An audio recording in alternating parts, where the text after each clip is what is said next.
जॾहिं जट तोते हुकुमरान थींदा त छोको न नस्लनि जा नुक़सान थींदा। शियो बि काफ़र ऐं सुन्नी बि काफ़र, मस्जिद मझां अहिड़ा ऐलान थींदा त छोको न नस्लनि जा नुक़सान थींदा। ऐं धरती लुटण लाइ विढ़नि चोर चूंडूं, धरती लुटण लाइ विढ़नि चोर चूंडूं, वरी वोट ॾींदड़ बि नादान थींदा त छोको न नस्लनि जा नुक़सान थींदा। अॼु सांगड़ में हिन करबला जहिड़े कज़िये ते मातम ऐं सोग में वेठल सांगड़ ऐं पसगिरदाई जा ग़रीब मारवड़ा बाशऊर गैरतमंद गयूर दोस्तो, तव्हां सभिनी खे हक़ मौजूद GSM या अली मदद। सची है त 3 ॾींहनि खां वठी सोशल मीडिया ते ही हालत जेका ॾिठी सूपे, असां सम्झो त कल्ह ताईं ख़तम थी वेंदो मामलो। ऐं कराची हुउसि, तबियत जी नासाज़ी जे करे डॉक्टरनि जी मना थियल बि हुई, पर राति जेॾीमहिल मूं ॾिठो त सिंध जो ताक़तवर MNA तव्हां सां गॾु पट ते वेठी आहे ऐं हिकिड़े SP जे आॾो कंध लाड़े मजबूर थिए थी ऐं SP हुनखे सिधो जवाबु ॾिए थो त मां FIR कोन कटींदुसि, जेको कुझु करणो थी कर, त इहो सिंध हुकूमत ते हिकिड़ी लानत ठहे थी। एक MNA जेके 4 लख माण्हू वोट ॾियनि था, 8 लख माण्हुनि जो नुमाइंदो थिए थो ऐं उहो पल ताणी वेही थो रहे। हिकिड़ो अरिड़हें ग्रेड जो SP जंहिंजी पंहिंजी हार्ट बीट ॾाढी तेज़ हुई, मूंखे ईअं लॻो त SP खे अटैक थींदो, छो त जीअं रियाज़ खंचो साहिबु चयो त SP त नंढड़ो मुलाज़िम आहे न, SP जा बापा त के ॿिया आहिनि, SP जो रसा कंहिं ॿिए जे हथ में आहिनि। हाणे उन्हनि मूं अॼु पाण IG गुलाम नबी मेमण खे फ़ोन कई, जंहिं फ़ोन कोन खई। गुलाम नबी मेमण पाण कांच पुसाए बीठो आहे 3 ॾींहनि खां वठी, हू कुझु कोन थो करे सघे, यानी हिननि जा बाबा अञा के ॿिया आहिनि। त SP साहब ते एॾो प्रेशर हुयो जो हू रुखो जवाब तव्हां ॾिठो हूंदो, हुनजे निराड़, हुनजे मुंहुं, हुनजा चप ॾकिया पिए। मूंखे SP ते क्यास पे आयो, हो जूड़ेजनि खां वधीक मज़लूम पे लॻो उन वक़्तु, छो त जेकॾहिं हू FIR कटे हा त बचे ई कोन हा। यानी कि अञा ॿियूं कुवतूं पोयां वेठियूं आहिनि जिन जे हथ में रसा आहिनि। सो राति जॾहिं इहा हालत मूं ॾिठी पई, सचो आहे त सभु को बचड़नि वारो आहे, न्याणनि वारो आहे, गैरत वारो आहे। यकीनन गैरत वारे खे आराम कोन ईंदो, कसम ख़ुदा जो असांखे आराम कोन आयो। असां उहा क़ौम आहियूं जिन जे नंगनि जूं न्याणियुनि जूं अॻड़ियूं, कपिड़ा, पटियूं माल जे ढेर ते कोन छॾींदा आहियूं, ते नंगनि जा कपिड़ा आहिनि। पर हिन बदकिस्मत सिंध जूं अॼु न्याणियूं रोड ते वेठियूं आहिनि, जेको तेको ॾिसे थो ओ हुकुमरानो वरी हिकिड़ी भरपूर लानत तव्हां ते, जिन असांजा बच्चा रोडनि ते आंदा। भरपूर लानत,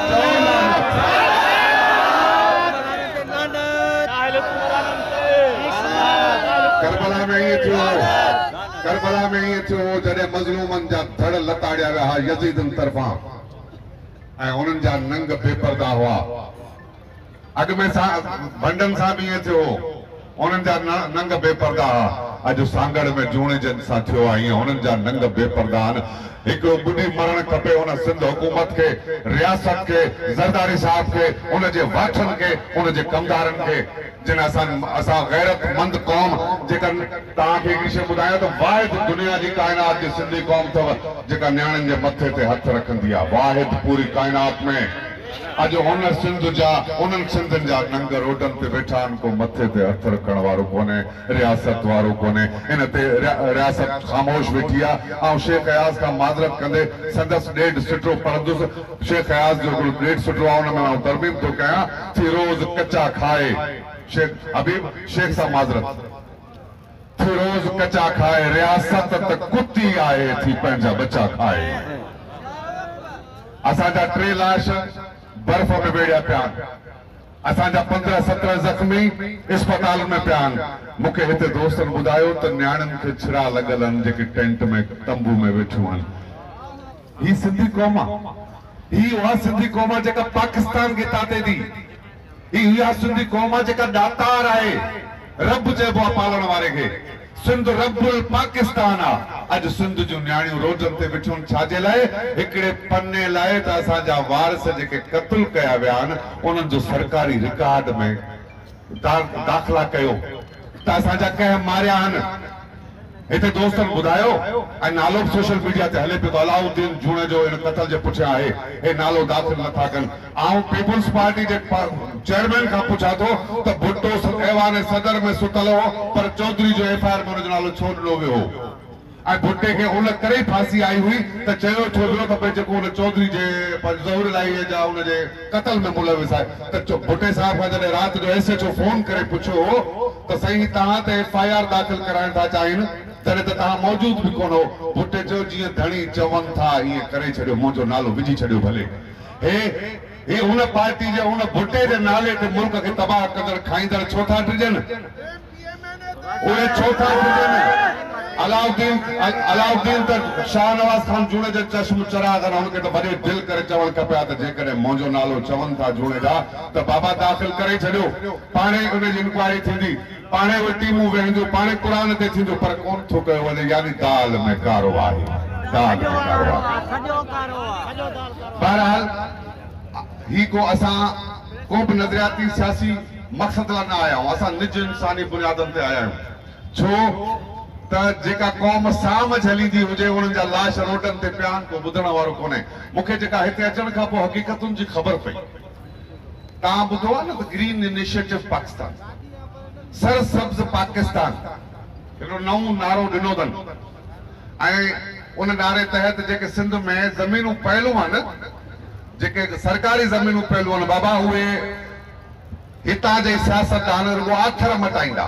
गॾु असांजो आहे, गॾु असांजो आहे, पर हुन ते आथर ओमान जा पवंदा, दुबई जा पवंदा, यानी हितां वारा वॾेरा ॿाहिरि मुल्क वेही कंपनियूं रजिस्टर कंदा ऐं पोइ सिंध जूं ॿनियूं मकादनि ते खणंदा लीज़ ते, का 20 साल का 30 साल, ऐं पोइ उमिरि लाइ हुनजे पीउ ॾाॾे जी थी वेंदी ऐं पोइ हिते ई ज़मीनूं कब्ज़ो कंदा वेंदा जीअं हुननि ते आबादी करे सघनि। हाणे वॾनि त वेही इहो कमु कयो, पर जेके नंढा वॾेरा आहिनि, जेके 2000 3000 500,000 एकड़ वारा आहिनि, उहे चवंदा जो वॾा साहब असांजा कमु करंदा पिया त असां क्यों न करूं। उन्हनि हिन रिवायत खे बरक़रार रखंदे सरकारी ज़मीनुनि ते कब्ज़ा कया आहिनि। मूंखे जेका ख़बर पए त चोटियारियूं में बि 35-36 एकड़ ज़मीन जेका सरकारी ऐं इंतिहाई ज़रखेज़। वरी ख़ुशकिस्मती इहा जो चवनि था त उते तेल निकिरे पियो या गैस निकिरे पियो।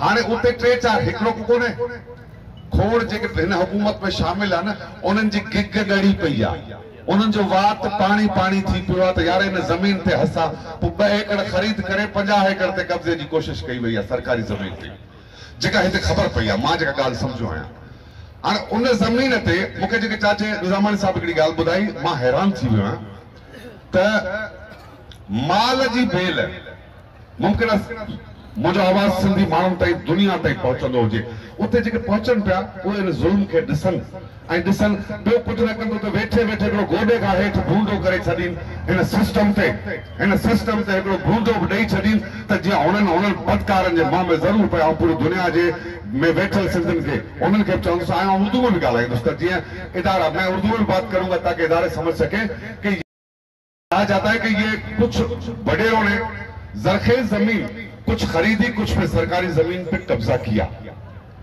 और पता लगा कि वहां गैस या कुछ मिनरल्स निकले हैं, तो वो उस पे कब्जा करना चाह रहे थे वो ज़रखेज़ जमीन। अब उन्होंने आबादी भी करी है, तो वहां के जो बेचारे गरीब हारी मजदूर, उनकी बकरियां, उनकी भैंसें, उनकी गाय, जानवर को जबान नहीं है बोलने के लिए, वो तो जहां चारा देखता है वहां भागता है। तो कहा जाता है कि इनके जो मवेशी थे वो वहां अगर सरसब्ज देख लेते थे तो वो खाने पीने चले जाते थे। तो वो जो अपने वडेरे हैं मुख्तलिफ या जो जिसका अभी नाम लिया जा रहा है, कहा जा रहा है कि उसके जो कारिंदे थे वो जो दहशतगर्द बिठा रखे थे, हथियारबंद एलएमजी जीतरी क्लैशनकोफ से, वो उनकी बकरियां पकड़ के हलाल करके खा जाते थे या मिनटों के बाद वापस करते थे या उन पे एफआईआर दर्ज कर देते थे। वो बेचारे मजदूर डरते, गरीब हारी डरते रहते थे अपनी बकरी अपनी भैंस के लिए। इस दफा भी कहा जा रहा है कि उनके कोई माल मवेशी पड़े हैं, वो आए हैं उनको छुड़ाने के लिए। उनके हाथ खाली थे, उनकी औरतें थी, उनकी बच्चियां थी और उन पे अंधाधुंध फायरिंग की। 15-20 लोगों का गिरने का मतलब ये नहीं कि इत्तेफाक है, ये एक दहशत है, दहशतगर्दी है, जिसपे दहशतगर्दी की FIR होनी चाहिए। उनको तो फायरिंग स्क्वाड के सामने खड़ा कर देना चाहिए था, लेकिन वो कत्लेआम किया गया है, वहां गिराए गए हैं। कराची में जो लोग जख्मी हालत में 3 लोग तो वहीं शहीद हुए हैं, और जो कराची हॉस्पिटल में पड़े हैं वो कॉन्शियस है। कहा जा रहा है कि उनके बचने का इम्कान नहीं है। मैं अपने आला इदारों से अपने कैसे कहूं, 3 दिन से लोग बैठे हुए हैं, अपने होते तो पहुंचते ना, अपने होते तो गले लगाते ना, अपने होते तो आंसू बहाते ना। हमारा कोई नहीं है, इदारे भी अपने नहीं है, आर्मी में भी हमारी नहीं है, रियासत भी हमारी नहीं है। तो ये जो ग्रीन इनिशिएटिव पाकिस्तान बड़े दिमागों ने पाकिस्तान की सिंध की जमीनों पर कब्जा करने का प्लान सोचा है, तो ये छोटे जमींदारों ने, छोटे MNAs ने, छोटे MPAs ने, छोटे सरदारों ने भी अपने चीफ की सुन्नत पे अमल करते हुए ये कब्जे शुरू किए हैं, वो सरसब जमीन को हथियाने के लिए। या तो ऐसे लगता है, हमारे सिंधी में कहावत है, तो बुड्ढे बेड़ी जूं हरीड़ू चंगियूं, जॾहिं मलाहन खे ख़बर पवंदी आहे त हाणे असांजो बेड़ो बुॾे थो, त पोइ हू हर शइ लुटणु शुरू कंदा आहिनि। मूंखे हीअं लॻे थो त सिंध जे हुकुमराननि खे ख़बर पए पई त पाकिस्तान टुटण ॾे वञे पियो, हिन मौलाई जा कम लहनि पिया। हाणे लुटियो फुरियो, ज़मीनूं मिलूं, खाओ पियो, हड़प कयो, कचो पको, 3-3,000 26,000 एकड़ ज़मीनूं वठंदा वञो ऐं पंहिंजे नाले कंदा वञो, ज़रदारी स्टेट ठाहींदा वञो, क़ौम वञी धूड़ पाए, गैरत वञी धूड़ पाए, पंहिंजा पेट भरियो। सो ही हालत ॾिसी असां कराची खां निकिता आहियूं। हाणे पुछूं, हिते वेठा आहियूं 3 ॾींहं हाणे, मूंखे मां रस्ते में हुउसि त मूंखे ख़बर पई त मखदूम साईं जन बि पहुता। मखदूम भुट्टो साहब अमीन फ़हीम खां, तालिबुल मौला खां जे पुछण खां सवाइ का राय काइम कोन कंदो। हर फैसले में मखदूम तालिबुल मौला हो। मोहतरमा बेनज़ीर भुट्टो पंहिंजी पार्टी जूं वाॻियूं मखदूम अमीन फ़हीम हवाले कयूं। ही कैलेबर, ही स्टैंडर हो मखदूमन जो। अज 3 ॾींहंनि खां पोइ मखदूम जमील ज़माजन आया आहिनि हिते ऐं एहतजाज करे पहुचा। कुछ शयूं समझण जूं हुजनि। मूंखे दोस्तनि ॿुधायो त सांगड़ ज़िलो पीपल्स पार्टी जो हींअर गढ़ थी वियो आहे। मखदूम भी हिते आहिनि, जुणेजा भी हिते आहिनि, मरी भी हिते आहिनि, डेरा भी हिते आहिनि। चयो थो वञे त अस्पताल में नवीद डेरो पहुतो ऐं उन ज़ुल्म जी मज़म्मत कई। रात शाज़िया मरी आई है, ताकतवर MNA राइट हैंड है सिंध हुकूमत जी। उहा बि तव्हां सां गॾु वेही हिते 2-3 ॿोल बचन ॿुधाए मोटी वेही। मखदूम साहब सिंध जा पावान, उहे बि अॼु थी हितां मोटिया। ही हैरत में विझंदड़ ॻाल्हियूं आहिनि, आम कोन्हे। मखदूम जमील ज़मा जहिड़ो माण्हू अचे ऐं ख़ाली मोटे वञे, न FIR थिए, न कातिल गिरफ़्तार थियनि, न लाश कजनि। हे वॾो सवाल आहे त छा मखदूमनि खे कहिड़ी जाइ ते बीहारियो वियो आहे पीपल्स पार्टी में। मखदूम एक इंतहाई इज्जतदार फैमिली ऐं मूंखे इहा बि थोरी तारीख़ जी आहे त शायदि हिते को चौक आहे जिते बच्चू बादशाह खे फाही ॾिनी वई। सिंध जो उहो सूर्य बच्चो जंहिं पंहिंजी हुकूमत क़ाइमु कई, अंग्रेज़नि खे टोटा चबायो ऐं उन बच्चू बादशाह जिते हुनखे फाही थी ॾिनी वञे, उते अॼु हुर वेठा आहिनि। हिन पाकिस्तान जी हुकूमत जा अॾु तक असांजे नियाणियुनि जी इज़त कयो। ये लगे तो असां वरी अंग्रेज़नि जे दौर में हलिया विया आहियूं। अंग्रेज़नि खे असां पातर आहियां, हुरनि पातर आहियां, सांगड़ जे हुरनि पातर आहियां। सच इहो आहे त सिंध हुकूमत बि पातर घुरे पई, पर को हारण वारो कोन्हे को। मुंहिंजी सिंध अवामी सथ जी ज़िले सांगड़ जी क़यादत सभु हिते पहुतल आहे। मुंहिंजा मरकज़ी साथी सभु हिते तव्हां सां गॾु पहुतल आहियूं। कराची खां आहियो आहियां। यार मुझे दिल चए थी सची पची, मां साईं जन खे चयो, मुझे मां छा करे सघां।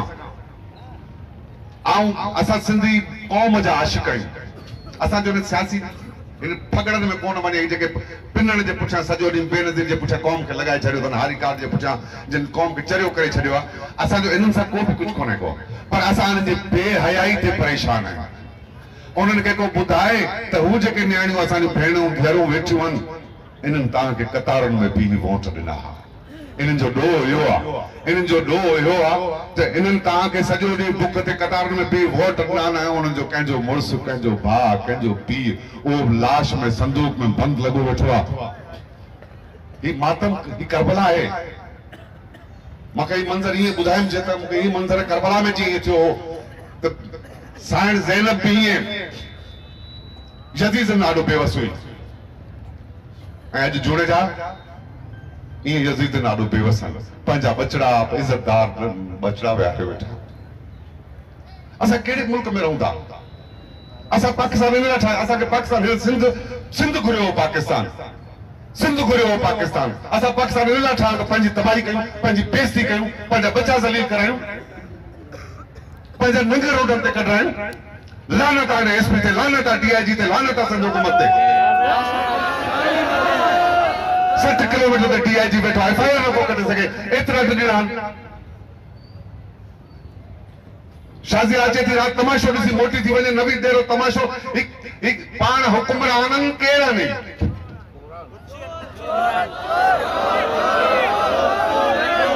चोरन ते एक वडी लानत आओ जो आवाज पहुंचे ऐवानन ताईं चोरन ते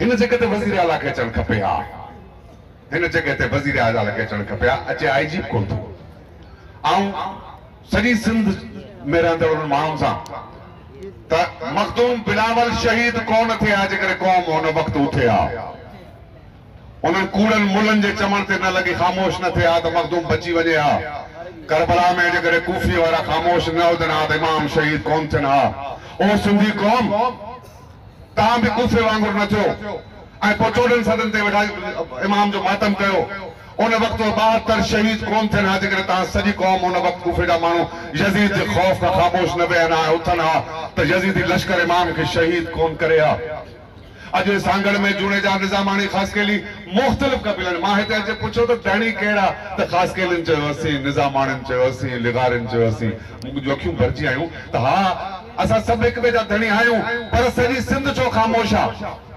मूं मंझंदि स्टेटस रखियो त असां ॿुधो आहे त धरणो ख़तमु कराए पियो वञे ज़बरदस्ती पुलिस हटाला ऐं मुंहिंजो जेकॾहिं ईअं थियो त सॼी सिंध बरी उथंदी त मूंखे कंहिं कमेंट में लिखियो त से केरु कोन उथंदो सोशल मीडिया ते मुंहिंजो मुंहिंजो वाइदो आहे जिते जेकॾहिं पुलिस आई त जंहिं जॻह ते रोड ते मां पहुतुसि उते मां गाॾी मां लही रोड बंदि कंदुसि पोइ केरु मूंसां अचे न अचे हाणे असां वटि मां लफ़्ज़ नथो चवां नियाणियूं ॿुधनि पियूं पर असां वटि फ़ैसिलो जहान ख़ान वारो आहे असांजा ज़ालिम बि जहान ख़ान आहिनि असां मुतालबो बि जहान ख़ाननि खां कहिड़ो कयूं चीफ जस्टिस खामोशा IG खामोशा वज़ीर आला खामोशा वज़ीर आज़म खामोशा सदर पाकिस्तान खामोशा छो खामोशा जो सदर पाकिस्तान जा वाठा आहिनि टोटल सदर पाकिस्तान जा वाठा आहिनि ऐं वधीक तनक़ीद नथो कयां ॻोठाई ज़रूरु आयांसि बिजा कंहिंखां कोन थो त हाणे असां बेवसी MLAs जी MPs जी ॾिसी चुका आहियूं मूं अॻारो हिकिड़ी ॻाल्हि कई त काश ही धरणो नेशनल हाईवे ते हुजे हा काश ही धरणो नेशनल हाईवे ते जल पाकिस्तान ब्लॉक थिया त ख़बर पए त सिंधी क़ौम केतिरी गैरत थी लॻे मूं हिननि खां पुछियो त निज़ामानी साहब केस ते वेहंदो जे वारिस चवनि था ॼण त असां लाश दफ़न करे छॾिया आहिनि असां महीननि ते हिते वेहंदासीं हिन हिते जेसीं त इंसाफ़ नथो मिले जेसीं त इंसाफ़ नथो मिले ऐं सॼे सांगड़ जे हुरनि खे गुज़ारिश कंदुसि त हुरनि जी हिकिड़ी भरपूर गैरतमंद तारीख़ आहे जिन फायूं मुल्क ते खयूं टकर जिन नारा हणंदे फायूं खाधियूं जंहिं सूरे बादशाह का सिर सदके कयो अॼु सूरे बादशाह जो शहर आहे सूरे बादशाह जो सांगड़ आहे सूरे बादशाह जे शहीदनि जो शहर आहे हिननि मज़लूमनि जो साथ ॾिजो जेसीं ताईं ज़ालिम गिरफ़्तार नथा थियनि जेसीं ताईं ज़ालिमनि ते FIR नथी थिए तव्हां सां सिंध गॾु आहे सिंध अवामी सथ गॾु आहे सिंध जो हर गैरतमंद पुट गॾु आहे तव्हां सां यादि रखिजो असांजो हमदर्दियूं असांजो सचायूं असां हर तरह सां वारसनि सां गॾु आहियूं वारिस जेसीं ताईं चाहींदा ही फ़कीर दुबई मौर तव्हां सां गॾु हूंदो हर मैदान ते गॾु हूंदो कानून में रोड ते झेड़े ते एहतजाज ते ऐं पंहिंजी सॼी संगत समेत तव्हां सां गॾु आहियां तव्हां सां भरपूर जेको बि मुंहिंजो सिर साह साथ हूंदो